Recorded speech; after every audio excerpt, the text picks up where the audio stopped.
Doctor Gregory Naranjo Vaca, tenga usted un excelente día de parte de las integrantes del grupo número 5, quienes son de la Cruz Pereiro María y mi persona Ramos Ricardo Marjorie, estudiantes de la Universidad Estatal Península de Santa Elena, de la Facultad de Ciencias de la Educación e Idiomas, carrera de Educación Inicial, paralelo 2. A continuación les vamos a hablar acerca de lo que es la teoría de Watson. Pero antes le voy a hacer una pequeña introducción de lo que es su teoría, de lo que es su biografía. John Bradus Watson es un psicólogo estadounidense, conocido como fundador o representante de lo que es el conductismo. Nació el 9 de enero de 1978, estudió en las universidades de Funan y lo que es Chicago. En 1903 obtuvo el doctorado y empezó a trabajar como asistente e instructor en psicología animal. En 1907 ingresó en el plantel académico de la Universidad Johns Hopkins, concluyendo en 1920, en donde abandonó su carrera académica, dedicándose a la escritura de ensayos sobre su visión de la psicología, incluyendo lo que es la observación de los niños y lo que era la conducta observable y medible, ligando a el estímulo y respuesta. ¿Qué nos quiere decir? Estímulo es un cambio físico que ocurre en nuestro alrededor, también podría ser químico, y la respuesta sería nuestra reacción a ese cambio. Por último, falleció en New York el 25 de septiembre de 1958.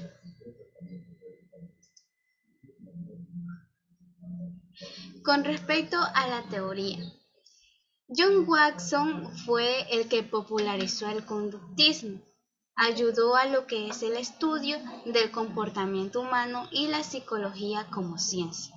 Además, enfatizó lo que era lo de la psicología y respecto al desarrollo mediante su contexto de los seres humanos y la importancia del aprendizaje. Él, como todo conductista social, lo que hizo fue criticar a Sigmund Freud y el psicoanálisis, ya que afirmaba o decía que el estudio de la conciencia y la introspección no tenía cabida en lo que es la psicología. Para él, la psicología tenía sentido si ésta tenía una conducta observable o medible, ya sea por esto que realizó sus experimentos en un laboratorio donde podía manipular su entorno y controlar el comportamiento de sus sujetos. Además, tomando en cuenta que su objetivo del conductismo es hacer de la psicología una ciencia natural, y por tanto ésta debe tener unos métodos que permitan observar, medir y predecir variables. Con respecto al condicionamiento clásico, las aportaciones de Watson al conductismo se deben a sus experimentos, los cuales se denominaban condicionamiento clásico. Este es un tipo de aprendizaje que implica respuestas automáticas y reflejos, ya que se caracteriza por tener a un estímulo neutro que aún no tiene alguna respuesta, pero puede provocarlo gracias o debido a lo que es una reacción de lo que es el estímulo con estímulo, para poder así obtener esa dicha respuesta que la puede obtener con normalidad.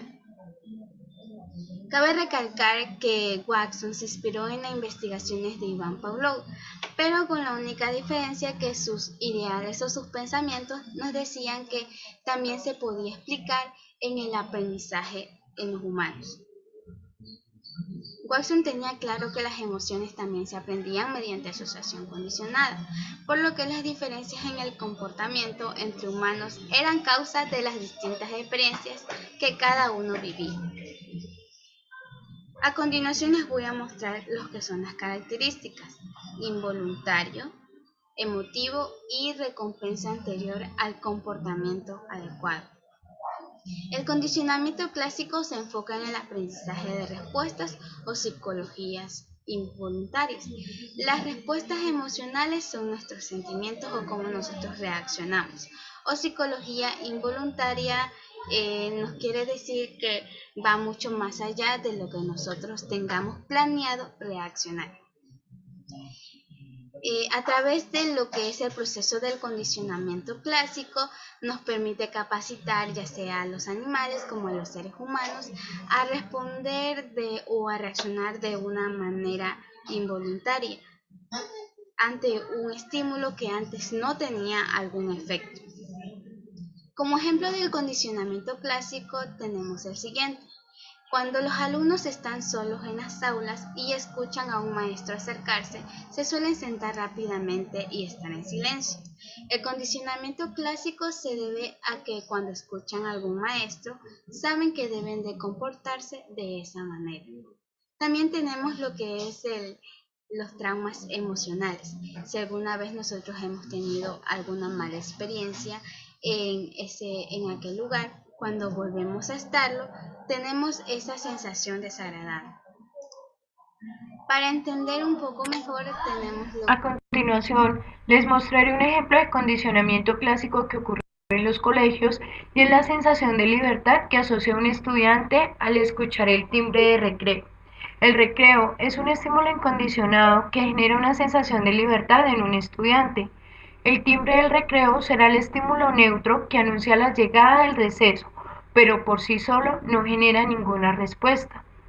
Sin embargo, si se presenta al estudiante el timbre del recreo y la salida al recreo durante determinada cantidad de veces, habremos generado un aprendizaje por condicionamiento al estudiante de tal forma que solo al escuchar el timbre del recreo, el alumno experimentará la sensación de libertad aunque se encuentre aún en el salón de clases.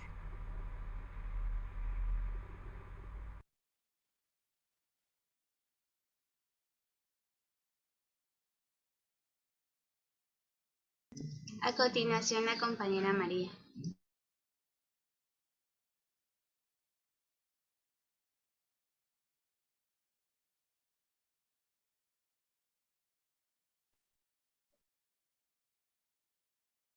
Watson ayudó a definir el estudio del comportamiento y la psicología del aprendizaje y la influencia del contexto en el desarrollo de los seres humanos. Además, fue un conductista radical, un antimentalista y afirmaba que el estudio de la conciencia y la introspección no tenía cavidad en la psicología como ciencia. El experimento del pequeño Albert, dirigido por John Watson, quien buscaba hacer condicionamiento clásico basado del trabajo de Pavlov para poner a prueba su hipótesis de que las emociones podían aprenderse por la asociación condicionada. Utilizó al pequeño de 8 meses llamado Albert como sujeto experimental.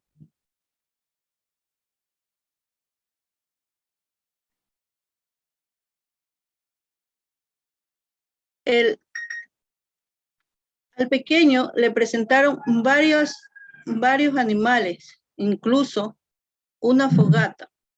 El niño no sintió temor a ninguno de esos estímulos, excepto a un fuerte ruido que producido por Watson, que consistía en golpear una barra metálica. Este ruido hacía alterar y tener miedo, por lo que el pequeño empezó a llorar. Así, cumpliendo el primer acondicionante en el niño. Watson repitió media docena de veces y observó que tras distintos ensayos el bebé se asustaba al ver la rata sin escuchar el sonido.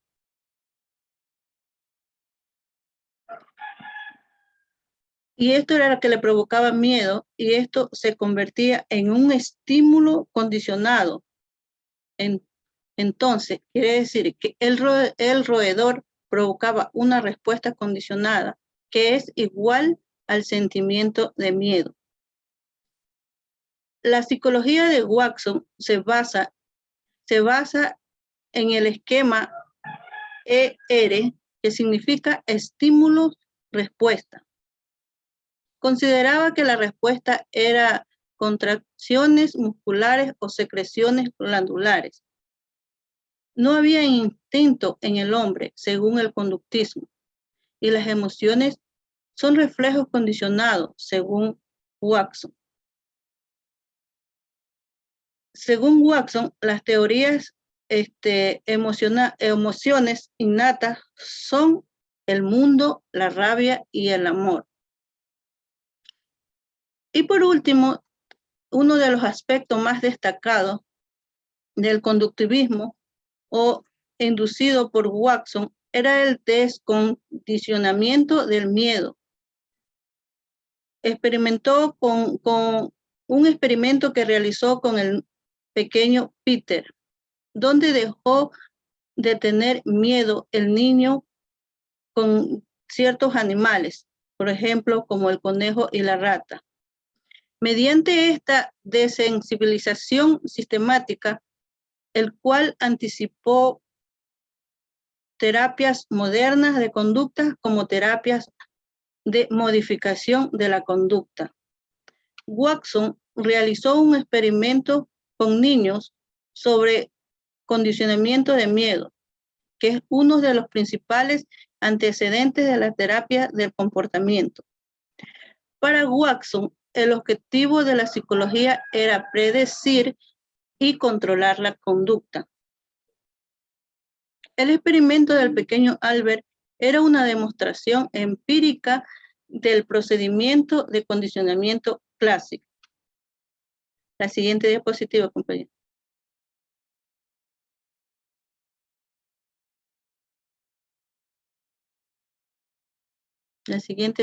La diapositiva, compañera. Aquí nos dice, ¿por qué es importante para los estudiantes estudiar las teorías de Watson? Watson marcó marcó un antes y un después de este ámbito de la psicología. A continuación, a modo de un resumen, remarcaremos sus ideas y valores más importantes y significativos en esta evaluación psicológica. Primero, fundador de la corriente conductista, que criticaba la psicología tradicional de la época. 2. Ambientalista radical y por tanto residente a la genética.